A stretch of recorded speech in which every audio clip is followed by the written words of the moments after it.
Hi, this is Dave Zwang with What They Think, and with me is Clarence Penge, who's the Executive Vice President of Product Management for Heidelberg USA, or Heidelberg US, I guess it is. Clarence, I know we've spoken before. We're now at an incredible event you've had here in Kennesaw. A lot of people, very excited people too. We had a great day here at Heidelberg and a great evening last night. With customers coming from all over the U.S. and Canada, as you saw. Yeah. So it's exciting to see everybody get back together. You know, we did an event back in December when we spoke last. Yeah. And this one was really well done, but overly attended almost, if you could say that. It was, yeah, it was a great attendance, right. And everybody seemed really good. Standing room only. Standing room only, right? Exactly.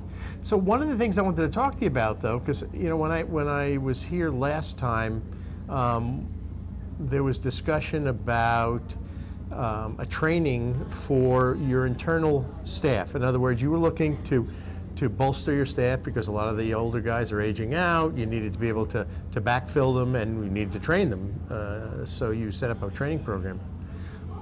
But now I understand you've actually set up a training program for your customers, or for their employees, I should say. That's right. So to give you the background, of course, Heidelberg is a mere reflection of the industry. We have an aging industry. We need to build our future service team, so we developed an apprentice program. Here for the States, we had a long history of an apprentice program in Germany, where we have 90 to 100 apprentices every year. Wow. So for the States, we had to do that same approach. So the apprentice program was built for our service techs. The current plan is we have 9 apprentices in there. We have another 16 openings that'll be filled later this year. Mm-hmm. But that is for Heidelberg and serving our customers. But the reality of it is our customers, if they are in a position to find young people that have a great attitude, and what we say is hire for attitude, train for success, they need support in training those customers. So we have a facility here with all of the equipment from post-press commercial, packaging, of course printing presses, digital, pre-press, and consulting and business services. Right. So the concept that we have is to develop these courses, and therefore we've completely changed the name of our demo center from Print Media Center to Print Media Performance and Training Center. And the name change was critical because what our customers need is to continue to improve in performance. All customers, all industries need to gain efficiencies. So we have services and tools that help that. But we also need to give the basic fundamentals to their operators. So the concept is quite simple. We'll provide the theoretical and hands-on training, but also overlay it with some business courses. So for example, you may imagine you have one day on a weekend, for example, we'll have some weekend modular classes available.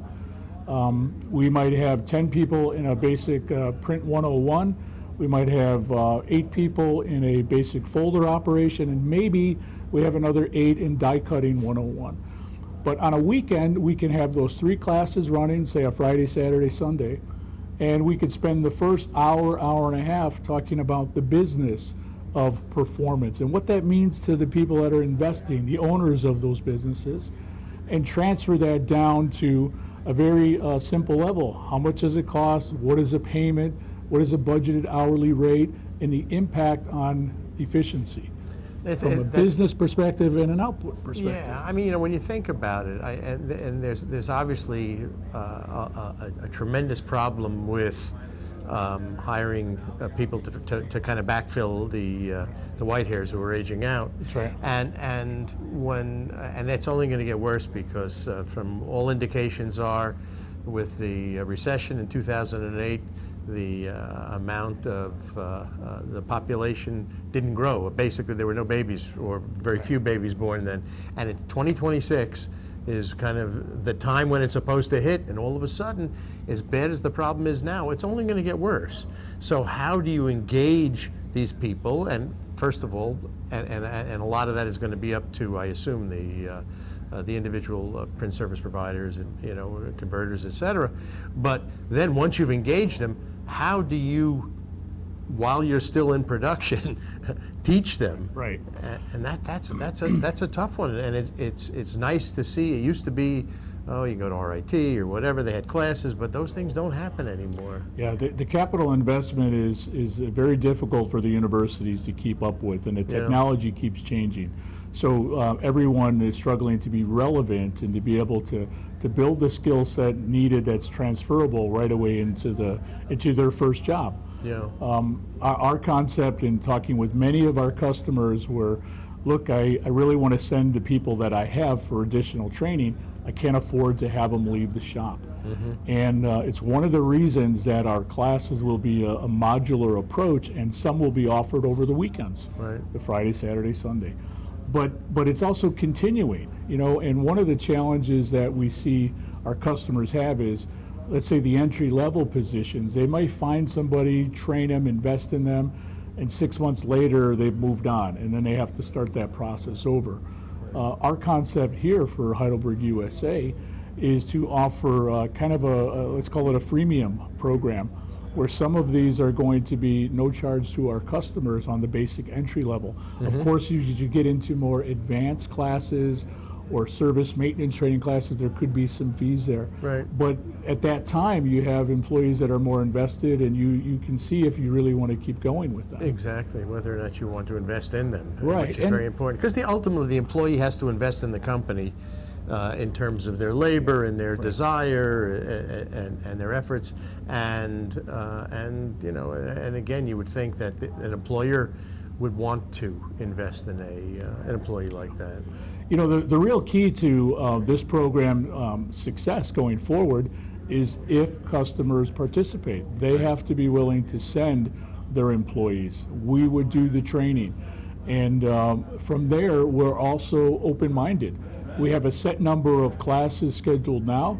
We're open to hear from our customers. What do they feel they need going forward? What can we work on together? And that concept, that partnership, I think is critical for both sides of the business. Absolutely. The vendor and printer relationship.